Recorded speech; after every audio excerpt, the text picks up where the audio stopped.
من الشیطان الرجیم بسم اللہ الرحمن الرحیم۔ عزیز طلبہ، سورۃ الاحزاب کی آیت نمبر 5،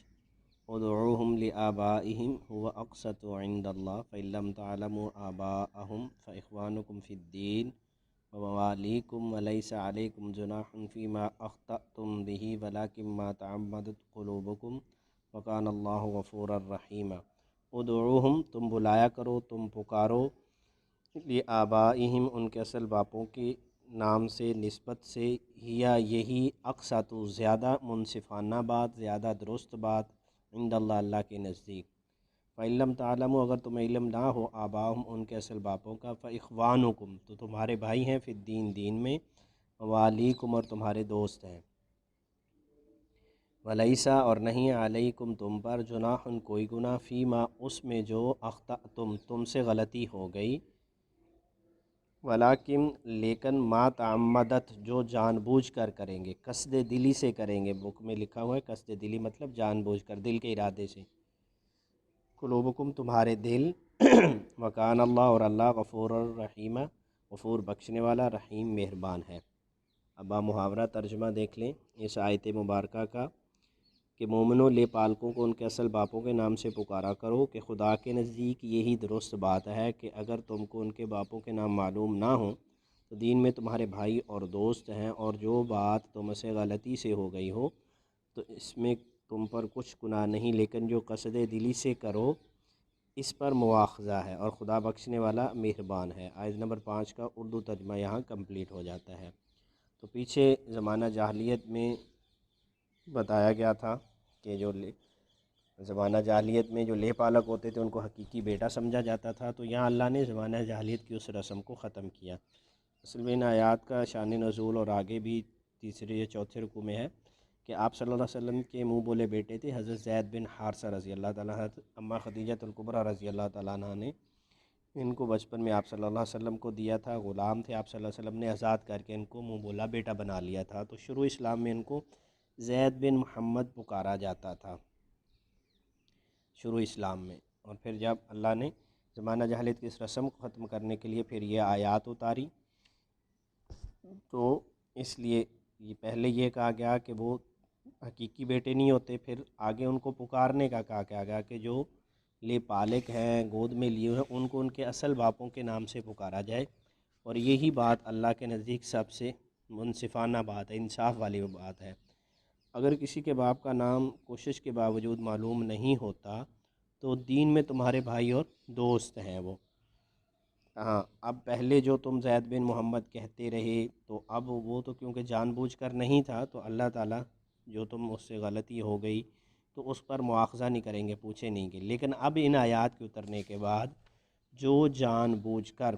حضرت زید رضی اللہ تعالیٰ عنہ کو زید بن محمد پکارے گا تو اس پر اللہ پکڑ کریں گے، مواخذہ مطلب انویسٹیگیشن ہوگی، اس کی پوچھ گچھ ہوگی۔ اس لیے ان آیات اترنے کے بعد حضرت زید بن محمد رضی اللہ تعالیٰ عنہ کو زید بن حارثہ پکارا جانے لگا، اور آپ صلی اللہ علیہ وسلم ان کو زید بن حارثہ کہنے کا ہی حکم دے دیا۔ اس لیے جو بچہ گود لیا جاتا ہے تو بچے کو گود لینا اگرچہ جائز ہوتا ہے، تو پرورش کرنے والا اس میں یہ بھی مسئلہ ہے کہ کاغذات وغیرہ میں اپنے اصلی باپ کے نام کے طور پر اس کا اصلی والد، حقیقی والد کا نام لکھوائے گا، نہ کہ اپنا نام لکھوائے گا۔ اسی طرح بالغ ہونے کے بعد جو نامحرم ہیں ان سے ان کا پردہ بھی ہوگا، تو اس لیے چاہے گود بھی بچہ لیا ہو تو اس کے ساتھ اپنا نام نہیں لکھ سکتے بلکہ اس کے حقیقی والد کا نام لکھ سکتے ہیں، اور احادیث میں اس کی وعید بھی آئی ہے۔ حضرت سعد بن ابی وقاص رضی اللہ تعالیٰ عنہ سے روایت ہے، آپ صلی اللہ علیہ وسلم نے فرمایا جس شخص کو یہ معلوم ہو کہ اس کا والد کوئی اور ہے، اس کے باوجود خود کو کسی غیر کی طرف نسبت کرے تو اس پر جنت حرام ہے۔ بڑی سخت وعید ہے، صحیح بخاری شریف، سنن ابن ماجہ، سنن ابی داؤد کی روایت ہے یہ۔ اسی طرح علی رضی اللہ تعالیٰ عنہ سے ایک روایت ہے جس میں مفہوم ہے کہ اللہ تعالیٰ کی لعنت، فرشتوں کی پھٹکار پڑتی ہے، اور اللہ تعالیٰ قیامت کے دن ایسے شخص کا نہ فرض و نفل قبول کریں گے جو اپنے حقیقی والد کی بجائے کسی اور کی طرف نسبت کریں۔ ہاں، پیار سے جو بیٹا بیٹی بولتے ہیں ہم، وہ تو اس میں نہیں آتا، لیکن کسی کو گود لیا ہے اور جاننے کے باوجود اس کی نسبت اس کے حقیقی والد کی طرف نہ کرنا یہ مناسب نہیں ہے۔ تو اللہ تعالیٰ نے یہاں بتا دیا کہ جو لے پالک ہوں گے ان کو ان کے اصل باپوں کے نام سے پکارنا ہے، اگر والد کا نام نامعلوم ہو، ان کا کوشش کے باوجود نہ پتہ چل سکے، تو وہ دین میں تمہارے بھائی اور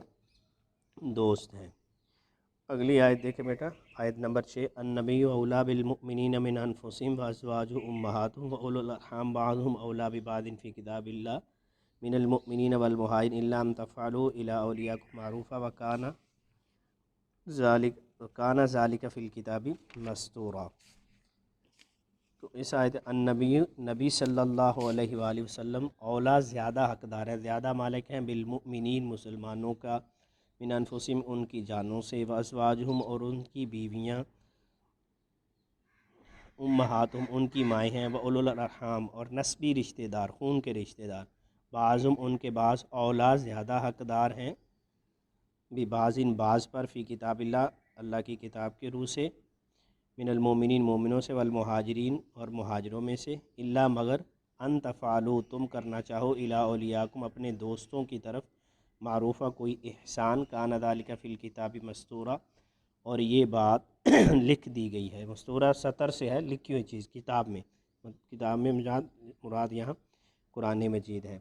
پہلی آیت مبارکہ میں تو یہ بتایا گیا کہ آپ صلی اللہ علیہ وسلم